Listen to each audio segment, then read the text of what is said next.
So, well, to go back a little bit, my career was, I started off as a dental assistant for many, many, many years. And then I went into teaching dental radiology. And when I lost that position, I had the opportunity to kind of sit back for a little bit and decide what did I really want to do. Me having two kids, one in middle school at the time and one in high school, and I'm a very involved mom, I needed something that I could really that was really, really flexible for me. So I decided to do rideshare. And when I did rideshare, it was very flexible. The funds were very, it wasn't lucrative. I wasn't rolling in the dough, but it was, I was able to sustain a living off of it. I was driving a lot, but I was able to make it do what it do, basically. And so, the straw that broke the camel's back was I took a young man from Navy Yard to Dulles Airport, and I was paid $26. And I asked the young man how much he paid. He said about 70. It's like, that's a wrap. I was like, that's it. I can't do this anymore. I cannot do this anymore. So what I just told you, that small portion, what I just told you, I put on an app called Nextdoor, which is like a community Facebook type thing. And I put that on the app, and at the bottom I said, how about you let me be your personal driver? And it blew up. And it was during the first year end of COVID, so it was in December 2020. And it blew up beyond what I could ever expect or imagine. And in a couple of weeks, I was like, wait a minute, I think I just started a business. Is this what I'm doing? I started calling friends, and I'm just like, am I starting a business? I needed some input, someone to tell me what exactly, what was going on. And they were like, I showed them all of the feedback, and it was so much that it was like, Girlie Transportation was born. And Girlie is a nickname that my brother gave me years ago, but now it has formed into something that is so empowering for women. And, I think the name is cute. I love it. And it makes me smile because it takes me to times when just learning to become a woman and finding myself, and now into being this CEO and still being called a girlie. I love it. I love what I do. From start to finish, what you right now, has anything been revealed to you about you? That I'm more than what they were paying me. I felt absolutely disrespected, and I deserve more respect than that. And I've worked too hard, and I have too many bills, and I need to make money. I need to just stop working for everybody else and work for myself. And what could I do to do that? And that's where this came into play. And also, I have a nonprofit for single mothers raising sons. And, I'm able to pour back into that nonprofit with money that, for young men and moms and whatever, we need to do. What type of feeling does being the CEO give you? Like when you wake up in the morning, you go to work, and it's for you. What type of feeling does that give you? And you having children. How does that make you feel knowing that your children are waking up and seeing you in this world? It makes me very, very, very proud. I mean, it's the best feeling. I feel very accomplished. Well, not completely accomplished, because I still have growing to do. There's still more things that I need to do and that I want to do, but I feel like I'm off to a great start. My oldest is in college in Florida, and when he saw a piece on the media about me, he actually told me he was in band rehearsal, and he just raised his hand. He was like, I have to use the bathroom, I have to use the bathroom. And they're like, no, you can't use the bathroom. And, so he's like, no, I really have to go. And they're like, okay, fine, go to the bathroom. So he hurry up and he runs out of class because he saw my interview on his phone, on the app, and he watched it and literally called me as soon as he finished to tell me, Mom, I am so proud of you.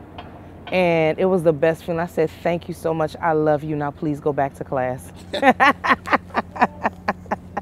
And my youngest is in high school, and he was in rehearsal, so he didn't get a chance to see it till afterwards. But I mean, the hugs and it's my children and I are very close, and you know, once I have their approval, I'm good. I'm straight. Once they tell me, "Oh, Mom, we're proud of you. Mom, we're good," it's like that's all that matters. And then also, you know, that I'm proud of myself as well, because I've never seen myself in this position, and not to say that I expected less of me. I just didn't know where I was gonna go. You know, I thought I would be looking at teeth for the rest of my life. So I'm glad I'm not. I'm glad I'm not. It's great career, but I'm glad I'm not. I'm glad I'm doing my own thing. And then plus, I love to drive. You know, I have so many clients that'll get in the car and they're like, "Oh my God, I just hate driving. I hate driving. How do you do this? How do you do this?" And, you know, they would ask me that all the time. And I remembered, you know how you have memories from when you were younger, something that just pops in your head? I remembered my dad, when he would leave, he would pick up his keys and my ears would go up like a little puppy. And it's like, "Where you going? Can I come? Can I come?" And he started calling me his little road hog. And I remembered that a couple of weeks ago, and I was like, wow, that's where I got my love of driving from. And definitely seeing new places. I love it. So you mentioned that you're from Louisiana, right? Yes. What part? I am from Lafayette, Louisiana. Lafayette, okay. In all fairness, I grew up a lot of my life here. I went to high school, to part middle school and high school here in the DMV, in PG County. So my accent only comes out when the Saints are playing. And when I heard it you heard it a little bit? I heard it a couple times, yeah. And it comes out when I'm yelling at my kids. So sometimes That's definitely a time it's gonna come out. So they don't know. They're like, "Okay, the accent came out. I think she's really serious. Let's leave her alone right now." So when you came up here, was that a road trip? Like, did y'all drive from? We drove. So, man. So my dad was just like, he was a welder. And my mom had her own floral business. And he was just, we were just frustrated with, my parents were frustrated with not being able to make sustain a good living for us in Louisiana as much as they wanted to provide for us. And so one thing led to another, and we're here in DC all the way from Louisiana, and my dad was manager of Church's Fried Chicken, and I just remember eating chicken every day. I love chicken, but it was like I would go to school. I would go to school, and you know, we were opening up our lunches like on field trips and everything, and kids are exchanging things, and they're looking at me and they're like, "Oh, Lucky got chicken again," and I'm like, "Yeah, I got chicken again." But that's what we had. We loved it, and so we stayed here and we built a life here, and we went to schools and secondary schools and colleges, and you know, had our kids and started our families and everything. So I mean, I love DC. Yeah. And DC love you. I hope so. Especially with what you're bringing with your business. So let me ask you, what has been some of the more challenging things that you had to face, like as a business owner, like throughout the process of starting it? What are some of the challenges that you faced? Some of the challenges. I don't think I've really had too many challenges yet. You know, I was able to connect with the Small Business Administration at Howard University, and they helped guide me through just about everything. And because of the pandemic, you know, they still want people to start businesses, so a lot of prices were slashed. So I was able to start a business and, you know, get all the certifications and everything I need, you know, and do it less expensive than I would have done had there not been a pandemic. So, but you know, I've had people reach out to me, males that have reached out to me that have kind of boldly said, you know, "Well, I mean, it seems like you got a lot of clients, so maybe you need to throw some of that business my way." And I mean, I literally laughed at someone on the phone, like, "Wow, that's how you ask someone for business? Is that what we do?" You know, I worked hard to get to where I'm at thus far. You know, social media is not easy. um, being on the phone for hours, getting business plans together, and all of the work and everything that it takes. That's dedication. That's a lot of work. So it's like, you know, you got to put in the work like I put in the work. There's no, you know, I'll tell you exactly how I did it step by step when McDonald's reveals their secret sauce. You know, you got to hustle. So talk to us about the intent and the mission behind Girlie. So Girlie is an all-woman driver, professional driver service, correct? Yes. So drivers and passengers, correct? No. No, not passengers, just drivers. No, just drivers. Oh, I'm sorry. Go ahead. Okay, so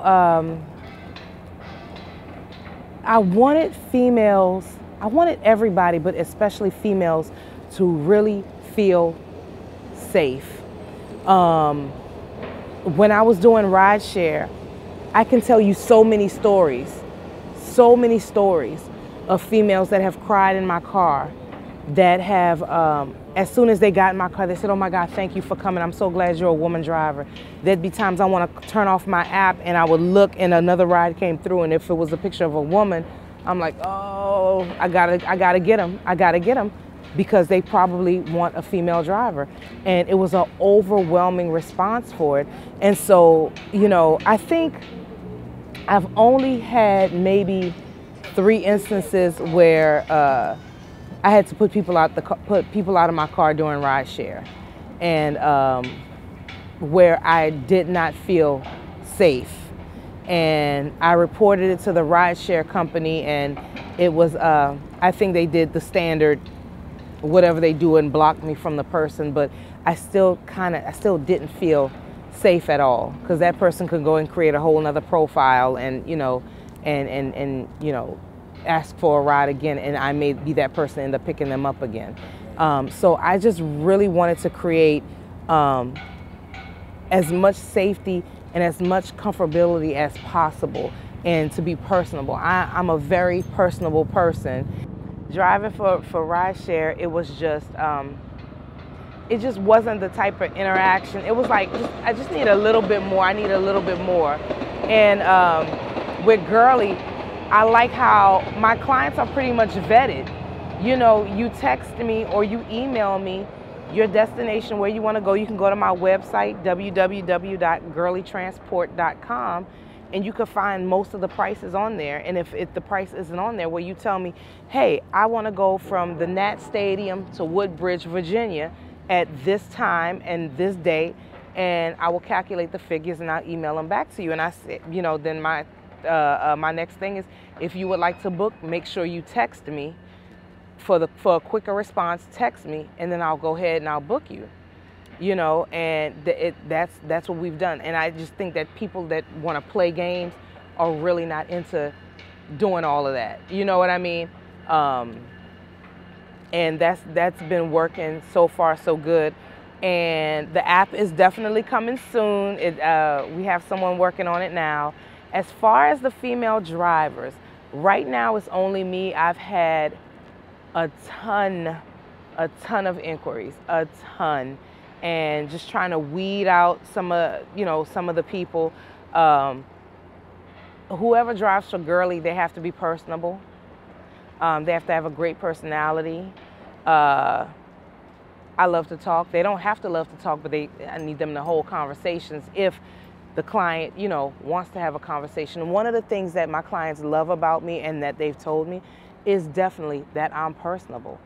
They can talk to me. We talk about their families, my families, anything under the sun, you know, and they feel like, you know, like it's like, oh, I'm riding with my friend. I have my friend in the car, and it's a good feeling for them. It just makes them feel so comfortable, and I really, really love that.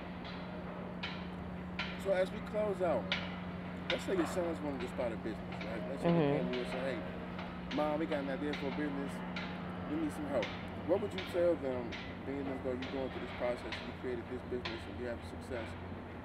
What would you tell them in their beginning stages of starting the business? What would you tell any young entrepreneur in the beginning stages of starting the business?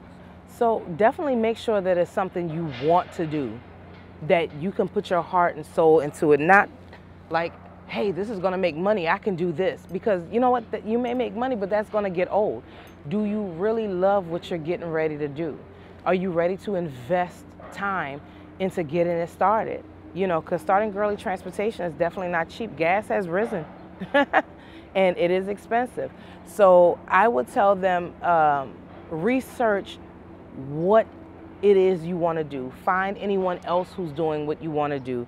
How can you make it more unique to you? And then also, you know, contact the Small Business Administration and get on their books, and they will help you for free. The fees for the licensure is not free, of course, because that's that's DC. It's not free, but their help is free. Their time and their effort and everything, and they're phenomenal. And you know, and don't be afraid to fail. Don't be afraid to put your things, your make your presence known on social media. That's how it happened with me. People are like, well, how did you get on News 4? And they contacted me. I didn't contact anybody. You know, they contacted me, and things just started rolling and happening from then on. And I mean, even before then, but they started another snowball effect, and it's been great. So you got to make sure you love what you're doing, and you really, you're ready to invest the time. So you can tell anybody anything about Girlie Transportation.